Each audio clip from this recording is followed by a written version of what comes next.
Hello Internet, and welcome to my live reaction for the Cuckoo's Fiancee, or A Couple of Cuckoos, chapter 118. When we last left our heroes, I had found out about Nagi's arrangement with Hiro, and had come to try to dissuade him of it initially, before Nagi reminded her that they never really had any deal to go out, just Ai's more distant marriage ideas. And so Ai takes on, like, the guise of the very supportive friend, not so stealthily hiding the fact that she is, doing this so that when, in her mind, Nagi and Hiro inevitably break up, he has to go to her, because she was just so supportive during the whole thing. And she ends up, to support him better, hiring herself as a live-in maid for the house, with Erika paying her not a lot of money, but still something, I guess. And that's where we leave off, with Nagi, with Ai, who's supporting his plan with Hiro, Sachi, who's opposed to it, and Erika just wants to stir the pot a little bit. We stand, what a queen. So yeah, with that said, let's dive right on into the 118th foul. I just thought I'd give it a shot too. Which, I don't know, maybe that's about, that line is going to be about Erika's, declaration of getting the top spot on the next exam just to piss off Nagi and Hiro. I don't know, our picture here is Erika at the beach, as the wind has blown her hat off, she seems to be laughing or something. So the four of them begin living together. When Nagi awakens, he finds beside him, and we open in the morning, as Nagi wakes up in his bed. Crap, I fell asleep. And as he gets up, his elbow bumps something, and it's Ai, who's just been clutching to his leg all night. And he just looks, he's just too tired to even process her right now. Before he finally does, as Ai tells him, "That hurts, Nagi-chan." And he finally wakes up and screams, "Wah!" And Erika runs in, "Wait, what's happening?" And Sachi, bleary-eyed, "Did something happen, Nagi?" And they walk in at the worst possible moment, in a classic cliche, of they just see Ai wrapped around Nagi's waist.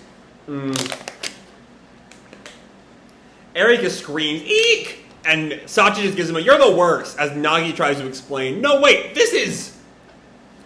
And we cut to Ai, who's got in this maid uniform. "I accidentally fell asleep in Nagi-chan's bed," which Nagi is skeptical of. Sachi directly calls out, "You can accidentally do that?" And Nagi, trying to be the people pleaser, I guess. "That's why I told you I'll just sleep in the storage room."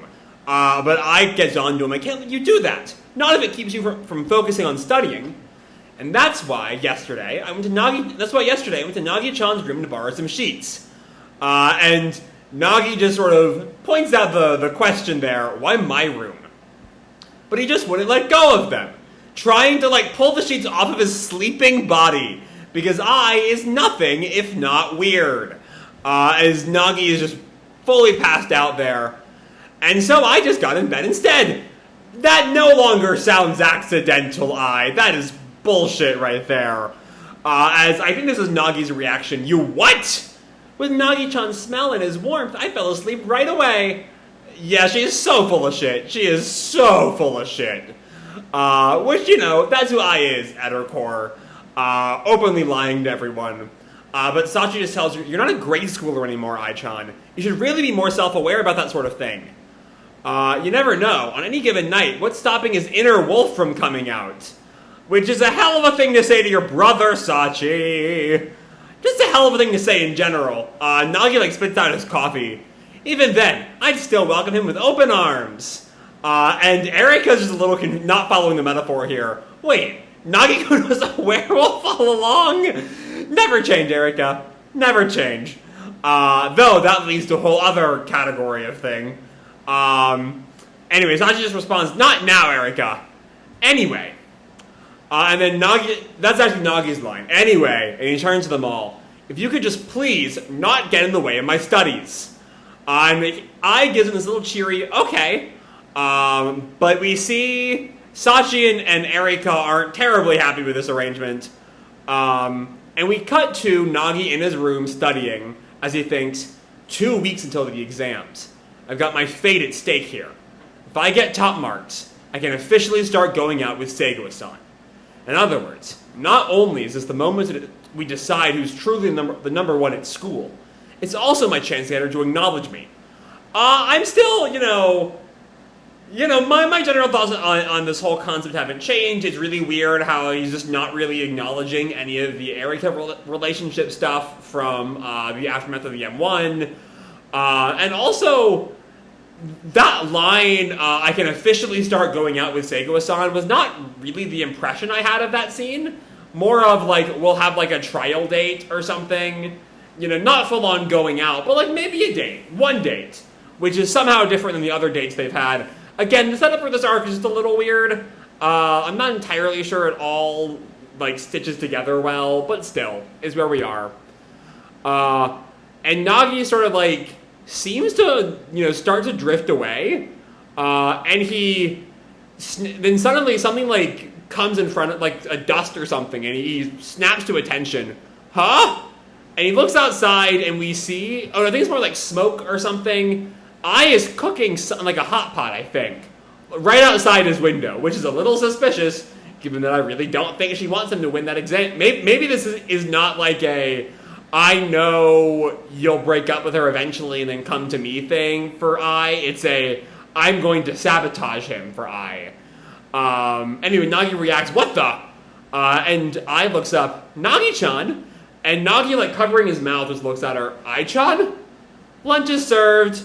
And it's several full fish is what she was cooking outside. Fish! Pacific Sari is full of high-quality protein and is also rich in DHA and omega-3. And Nagi's just skeptical as he picks up the whole fish with his chopsticks. But even then, 5 fish, all just for me, is a bit... and then I just chimes in, and with no rice. Huh? Carbohydrates cause drowsiness. Do your best studying. So maybe it's not. Maybe it's not a scheme. Maybe it really is just loving him so hard that, she seems supportive. When really, she has, layers and layers of games going on here. And Nagi, back after lunch, is now studying for the next 2 weeks. Am I going to be able to eat nothing but fish? And then he turns around and sees Ai, loudly vacuuming in his room.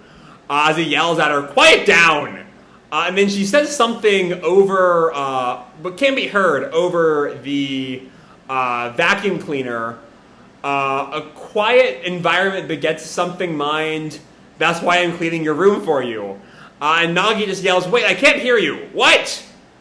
And then she's just sort of, and those antics wrap up and he gets back to studying. Jeez. At least she's helping out with the cleaning. And he turns around and sees Ai just sleeping in his bed. Sleeping? But Ai wakes up and tells him, I'm warming up your sheets for you, so you can sleep easy at night. She is so full of shit. She is so full of shit here. But Nagi just questions, okay?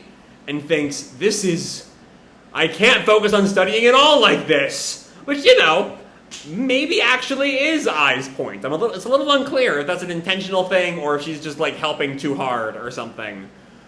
And Sachi's listening in, sort of aware of the antics. And then Sachi just sort of comments to herself almost. In this condition, even if we left him all alone, Nagi still won't get first. But then she turns back to the Nagi or the Hero Erika drama. Seriously, Erika, are you going to let Hiro-san get the jump on you? And Erika's just sort of ignoring Sachi here. Oh, I get it. So that's how. You're looking at something on her iPad. Totally not listening. I can't believe you're studying on a tablet. You celebs are just unbelievable, even when it comes to studying. But apparently she wasn't studying, as Erika explains. Huh? But I was just Googling something. Googling? And look at this. Did you know about this?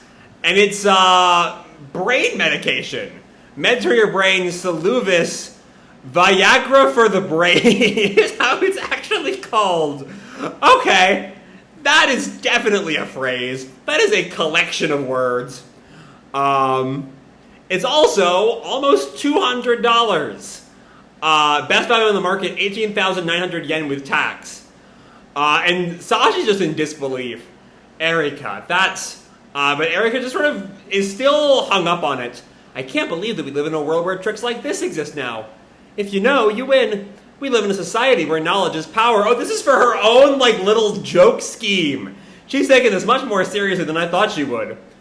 Nagi-kun and Hiro-chan are totally taking this too, aren't they? And Sachi just, cuts her off. They are not. Oh, really? And Sachi's sort of in disbelief. Is that really all it takes to get first?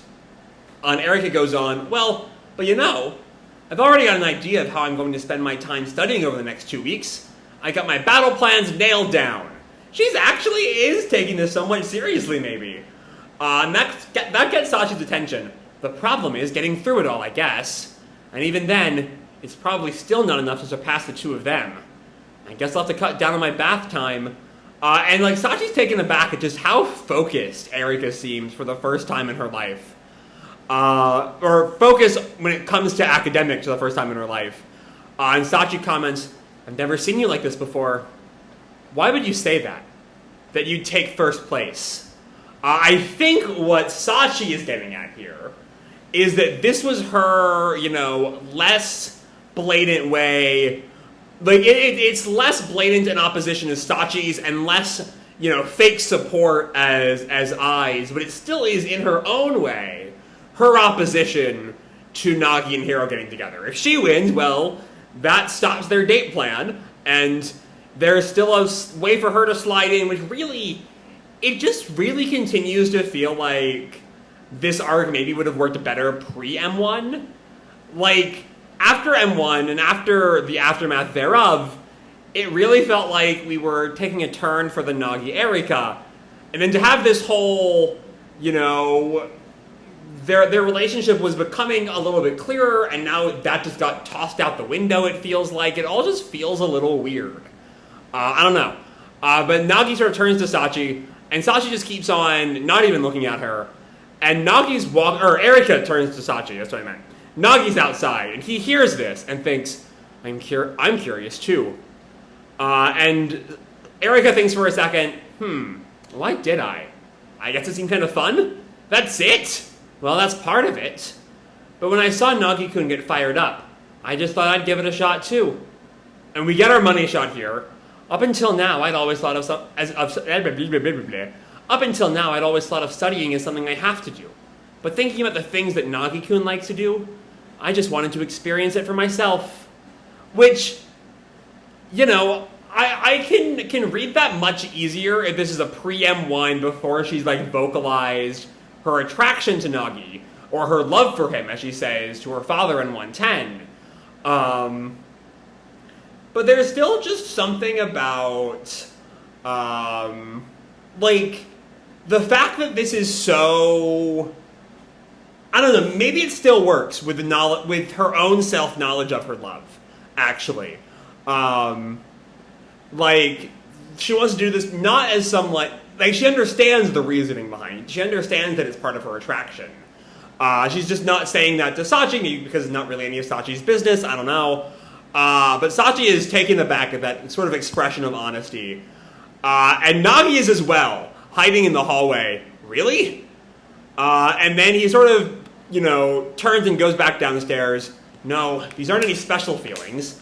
I'm just happy about it, I think. Which, again, this arc feels much more suited for, that part in particular. The Erika stuff is sort of in that vague and amorphous way that Erika often has, of, she feels uncertain about the nature of her feelings, which I thought, in retrospect, that the M1 stuff started to, push away as she got more confident about her feelings. So it is still weird that Nagi in particular should know that these are special feelings. If this were a TV show, I would, question if there was a mix-up in the production schedule and this was supposed to be first. Because it really does kind of feel first, I mean, there's the intro to the arc is the one, push against that. The intro being her hero's so-called relationship with Shion and how they know each other better post-M1. But, Nagi and Erika's mental states in particular all feel very pre-M1. Very pre-110 in particular. I don't know. It's still just kind of weird. I'm just happy about it, I think. And then Erika just goes on, but also, if I'm gonna do it anyway, I want to give Nagi-kun a good scare, you know? And Sachi just sort of, like, looks at her, and then gives her this smile. I see. Good luck, Erika. I got this. And Sachi, like, walks outside, leaving Erika alone. And then she just sort of mopes on the staircase, as she thinks, what am I gonna do now? Just a bit longer until the midterms. Next time Sachi steals her resolve and does something unexpected. Yoshikawa, don't do this to me. Don't fucking do this to me, Yoshikawa. I don't want to deal with that right now. And honestly, I'm not quite sure I follow Sachi's little mopey bit here. Like, why is... I mean, maybe she does see this as, you know, an extension of love. And that's why she's kind of, you know, she sees how much Erika loves Nagi. And I don't know, maybe there is a bit of a, like, conflict between her wanting Erika to be happy and her fucking Nagi feelings. And that's what's leading to her little moment on the stairs. You know, I said before, the best Sachi content can ever be is, like, you know, things that would be good if it weren't for the incest. And so I'm absolutely not excited for what's about to come. But let's talk about this chapter. There's some good gags. The eyes, you know, trying so hard to sort of, like, help Nagi, and it's a little unclear if her helping is just doing more harm than good, or if she's actively trying to harm him in a you know, obtuse scheme to get him to not go out with Hiro. It does lead to some good gags, though. The sleeping in the bed, and I'm warming up your sheets for you, where she's just so full of shit, is genuinely funny. And then we get some good Erika moments, which, you know, my go-to problems with this arc in general, and that it feels just too pre-M1 for a lot of this to feel natural, all that still stands. I'm not quite sure I follow the sort of emotional arc of Erika in this whole arc, and Nagi for that matter, because they really did feel like they were past this. You know, the whole "these aren't any special feelings" doesn't really work when Nagi has already openly confessed his love to her. It just feels really weird, and I'm curious if, like, I had the translation problems seem to have gotten better recently, but I'm curious if, like, I at some point find another translation of the fairy chapter in particular, that, like, clears up all of this madness. Because it did feel like there might have been, like, a reset in their relationship at the end of that, but the translation just didn't really convey it very well. I don't know. All in all, there's some fun Erika stuff here, if it, you know, with the problems that this arc inherently has. Some funny gags. And then there's Sachi, who's gonna be doing something. Sachi stealing her resolve is never a good thing. It has been barely 20 chapters since the fucking kiss, and I really don't want to deal with that right now again. I just want to have good parts of this manga. Please and thank you. So yeah, with that said, I'm going to leave this video off here. Hope you all enjoyed the chapter and the video itself. If you did, feel free to drop me a like or subscribe, or, you know, do whatever makes it happy, you know? And as always, your life is your own, okay? Bye!